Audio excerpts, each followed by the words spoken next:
Everyone believes in the American dream until it comes true.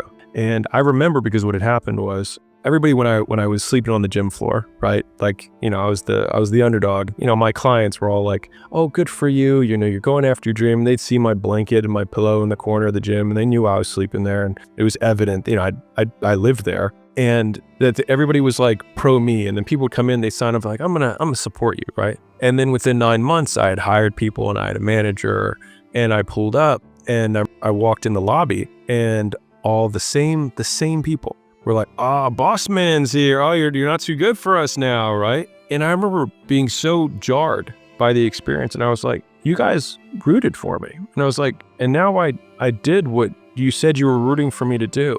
And that was when I realized that people want you to do well, but not better than them. When no one's watching, I work harder than when they're watching.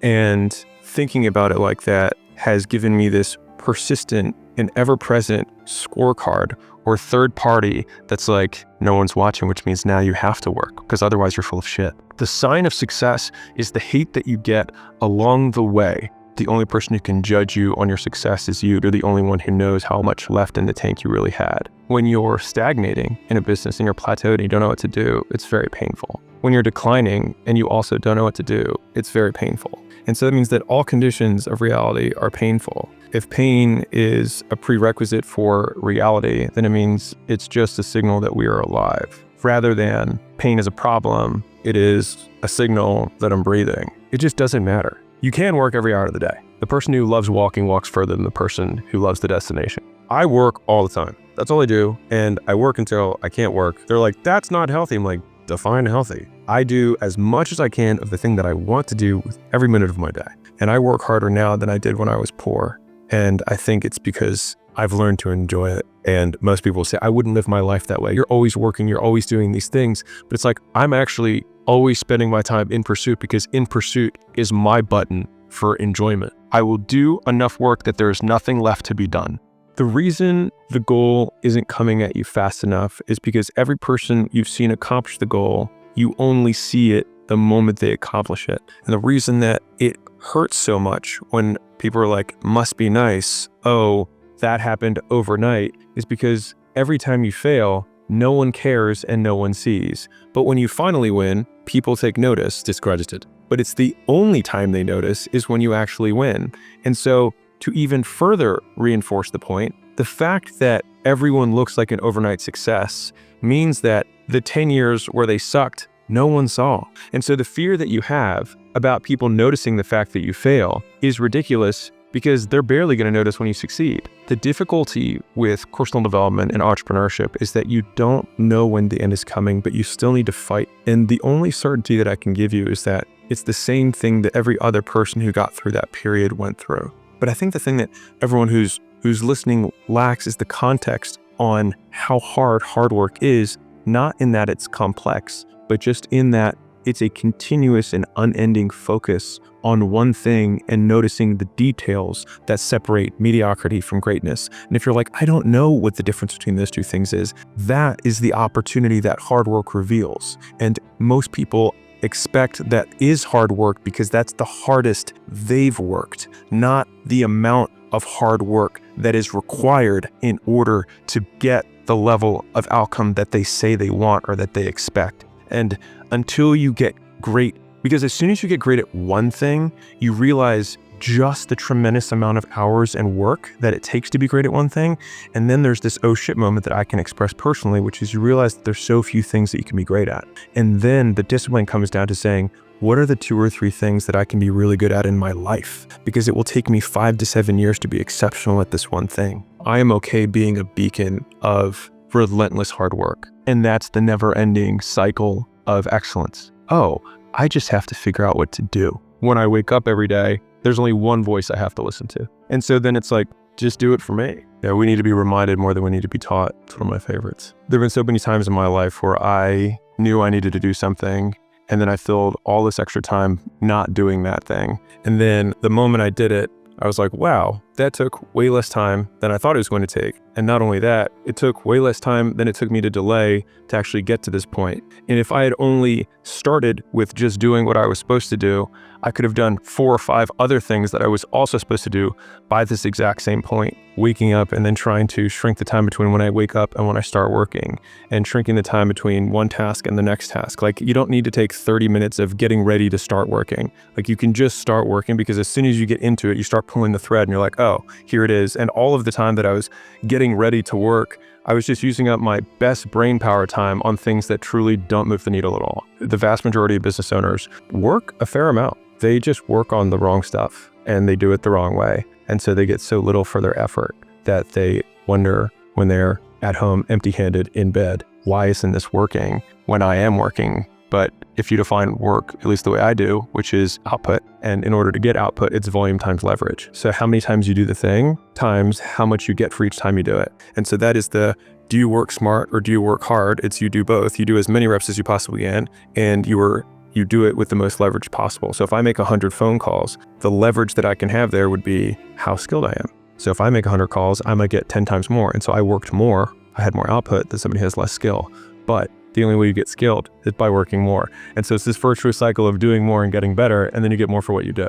I talk about the rule of 100 on steroids, which is something that I learned from a guy who owned 13 or 14 really successful gyms, and he called it open to goal. And he said, yeah. He said, my managers work open to goal. And I was like, what does that mean? It's like, so they work open until they hit their goal. And so sometimes that means they hit their goal by noon and they can cut out. Or that means that they have to go from 5 a.m. until midnight that night, because that's how long it takes them to hit the goal. And so I've seen this across a lot of high achievers across domains. So like, I'll keep shooting free shots until I hit 100 free shots. I will run until this happens. I will practice my presentation until I do 0 mess ups, right? Or whatever that output is that you want for quality or quantity. And the more times you do what is required to get what you want, the more times you get what you want. But when no one's watching, I work harder than when they're watching. Thinking about it like that has given me this persistent and ever-present scorecard or third party that's like, no one's watching, which means now you have to work, because otherwise you're full of shit. And so it's this continuous reinforcing cycle of me and other me holding the whip behind me to see how much I can take. But with each lash of the whip that I take, learning that I can take it and continue to trudge on. As long as you keep going, you bear witness to yourself of what you are capable of. And I find that incredibly satisfying in the trenches of misery when you have to go through it. Hard work is the goal. And so it's not like work hard so that X, because as soon as you have a so that, then the X is the thing. But if the goal is to work as hard as you possibly can, then the only real output we have is who we become along the way. Then it's something that I can win or measure myself against every day in real time throughout the day, which is how hard am I working, because that is the goal. Because I know that when I look back on my life, the days that I loved the most were days when I had nothing left in the tank. And so then the goal becomes to empty the tank, not where I drive, but just to drive the car as hard as I possibly can. And that means that in the beginning, it's just straightaways and just seeing how high I can rev the engine. But as I become more advanced, it's like, all right, well, now we've got turns, and then it's turns in elevation, and then it's turns in elevation without guardrails because we have risk. And so when I think about how hard I want to work, the interesting thing about that is that the only person who can judge you on your success is you, because you're the only one who knows how much left in the tank you really had. There's this huge time delay between when we start behaving in a way that a winner behaves and when we start winning.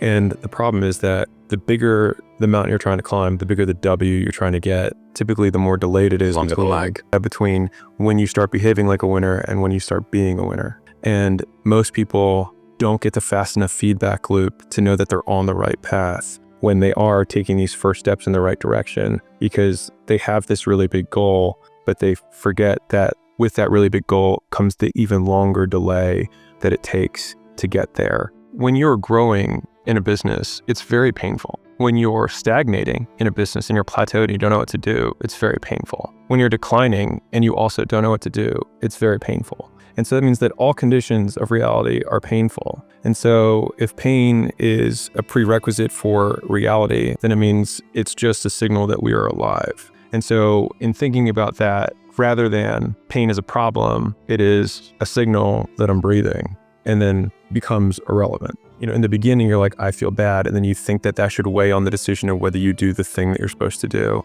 And then you start realizing that you can do the thing even though you don't feel good about it. And you start hypertrophying it. But I think the ultimate version of the hypertrophy, when the muscle becomes a tendon or it just becomes fused, is when you don't even consider how you feel. It's just not a thought. You just do it. Champions just interpret anxiety as excitement.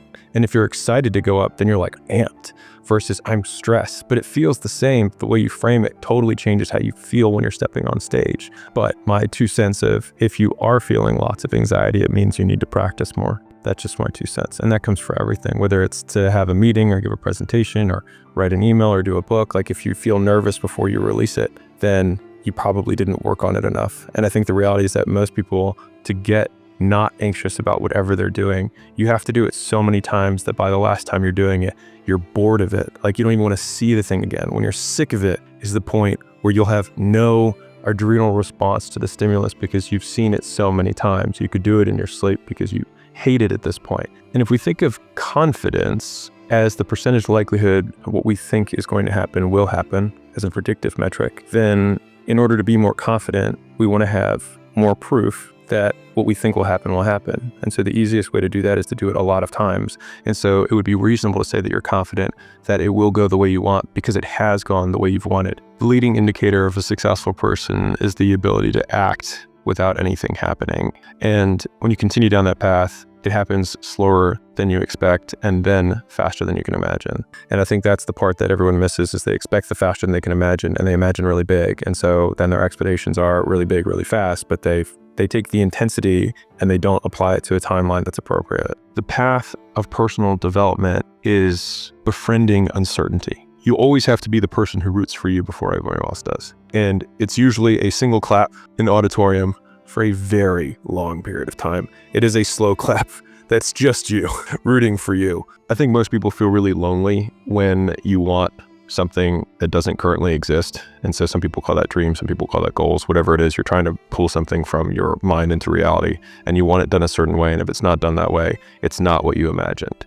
And so people on the outside will throw stones and call you names that they think will change your behavior and get you to stop. And the more I have been the person trying to pull things into reality, the more I've tried to weather and build kind of defenses against those things, so that when those stones get hurled at you by being called a control freak or by saying you micromanage things or that you have incredibly high standards, the answer is yes, because I want it done right the first time. People criticize because it helps them justify the risks they chose not to take, in the hopes that it will dissuade you from doing it so that you can be in the exact same position as them, which then justifies that they made the right call. There's this period of discomfort when you change anything because everyone around you wants you to fit within the label that they are comfortable with. People don't like that. And so they're like, no, I like you in this box. So and they just want to shove you back into it. And there's a lot of uncomfortable conversations that you have to have where it becomes really socially awkward. If you're going through that right now, and I promise you, every single person who wants to do something with their life and has done something with their life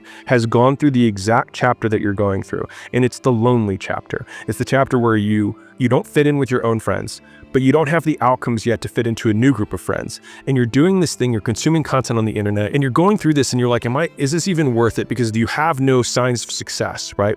But if there's anything that you can take away from what we're saying right now, is that the sign of success is the hate that you get along the way. And what you can't do is bend the knee to their hate and fit back into the conformity because it's comfortable and it's warm, because you've been down that road and you know exactly where it leads. And I know that's not where you want to be. It's like the best way to guarantee to not have the life that you want is to do what everyone else is doing. Unless you want what everyone else has, which no one does. The skills that you develop along the way, those early days, that little trench winning in the weeds, oftentimes gives you these huge advantages later on because you have more context than anyone else. And so rather than lament them and hate the fact that you're going through it, remembering that these will be arrows that you put in the quiver that you're going to be using to slay the future bigger dragons. And so expecting it to be easy is what makes it much harder than it ever is. My personal goal is to squeeze every ounce of potential out of whatever I have. And I think that if you feel like you have potential left over, then it will eat you alive until you do something about it. I'd say one of the strongest mental frames that has gotten me through my hardest times is thinking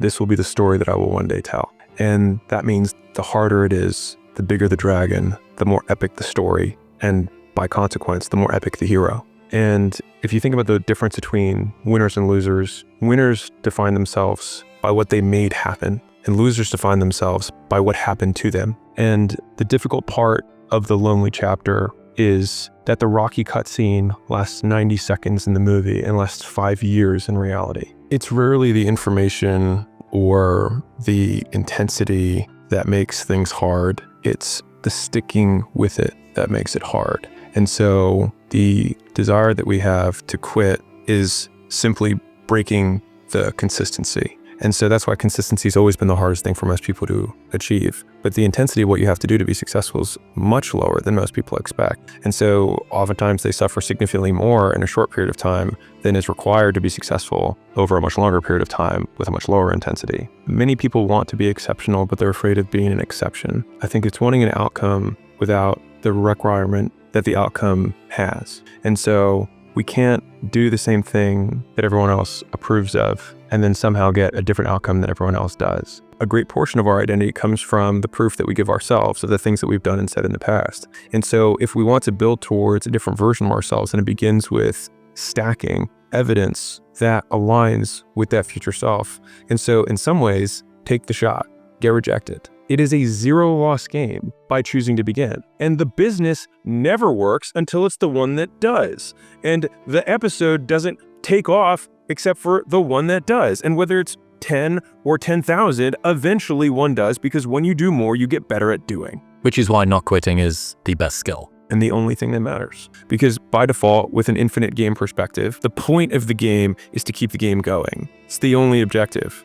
Because even if your goal was to be number one at business, it's like, by what metric? Enterprise value, growth, profit, revenue, all of a sudden, okay, maybe it's richest man in the world. Okay, for how long? Look at the history of mankind. Not one person has ever been richest man forever. And so you get to touch the top, even if you're that one guy, for a moment, and then it's gone again. And so you can't have that as the end point, because it is by its very nature finite. But the competitor whose objective is to continue to play can't be beaten, because by playing, he wins. This is why I think everybody that starts off has this huge amount of escape velocity that's needed to be accumulated. They're starting from total inertia, lifting off where the gravity's strongest, going past all of these, the disbelief and the criticism and the lonely chapter and all of this stuff. So they've had to go through all of these trenches and get over all of these hurdles. And then they finally get to the stage where they're in a little bit more light altitude. They're floating out there a little bit more,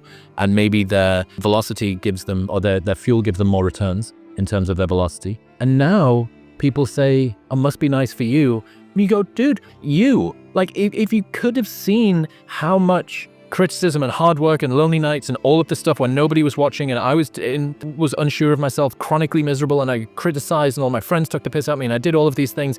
I had to go through all of that for you to now say, must be nice.